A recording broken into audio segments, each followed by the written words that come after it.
Hello, I'm Evan Nolan, the president and co-founder of the United States Athletics Hall of Fame. Here's another returning nominee for the class of 2024. When it comes to longevity at the top of your game, few athletes are ever going to have a career that rivals that of Satchel Paige. Born Leroy Robert Paige in Mobile, Alabama in July of 1906, Satchel was the seventh of 12 children born to a gardener and a domestic worker. Now, his family was very poor, and he actually started working at a very young age, collecting bottles, delivering ice, and working as a porter at the local rail station. He was also known as the best baseball player in the African American section of Mobile. Unfortunately for him, he just couldn't stay out of trouble. Now, the turning point in Satchel's life came when he was 12 in July of 1918, when he was sentenced to 6 years in the Alabama Reform School for Juvenile Negro Lawbreakers for truancy and for taking things that didn't necessarily belong to him, including, at least according to legend, someone's backpack, which may have been where he got the nickname Satchel, although there's like 6 or 7 theories on that. At the Reform School, the director, Reverend Moses Davis, formed a baseball team and taught Satchel how to pitch. Now, he spent 5.5 years in that Reform School, and he said that took him from a streetwise kid to an actual man. To quote him, "If I'd been left on the streets of Mobile to water with those kids I've been running around with, I'd have ended up a big bum, a crook.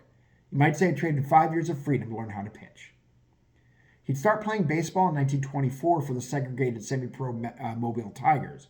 He was a 6'3" pitcher, and boy, did he know how to pitch.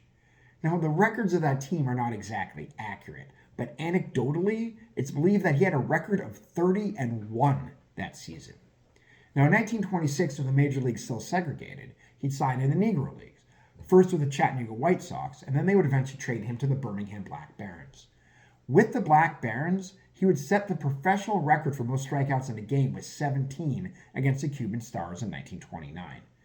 That 1929 season, he also set what is believed to be the record for most strikeouts in a season in Negro Leagues, with at least 176 batters struck out, although there's some sources that give him credit for up to 194.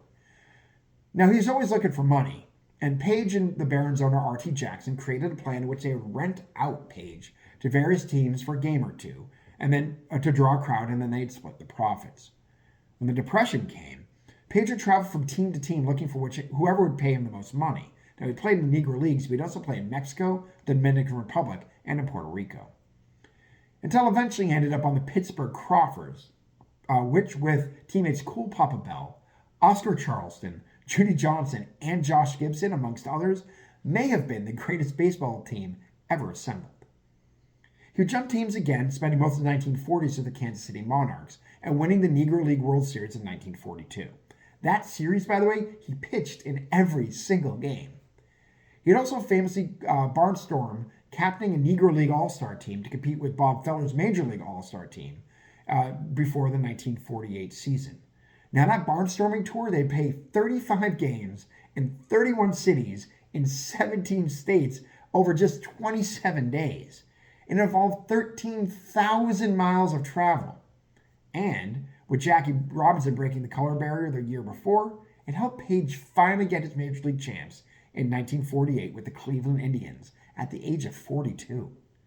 Now, he'd spent 2 years with the Indians, including winning the World Series in 1948, and then 3 seasons with the St. Louis Browns before retiring. Well, sort of. He did get one last appearance in a 3-inning outing for the Kansas City Athletics against the Boston Red Sox in 1965 at the age of 59, which makes him to this day the oldest player to ever appear in a game in Major League history. Paige was a true ball player through and through. He played a total of 25 seasons of professional baseball. He's a 6-time Negro League and 2-time American League All-Star, won both the Negro League World Series and the Major League World Series, and quite rightly, he was the first player elected to Cooperstown by the Negro League Committee in 1971. Hopefully, he'll be joining our Hall of Fame soon as well. Now, you can vote for Satchel Paige or any of our other nominees to the United States Athletics Hall of Fame at www.theushof.com. That's theusahalloffame.com. Voting continues between now and we close our polls on December 1st, so vote as often as you like, as long as it's only once a day. I'll be back soon with another nominee, but until then, take care.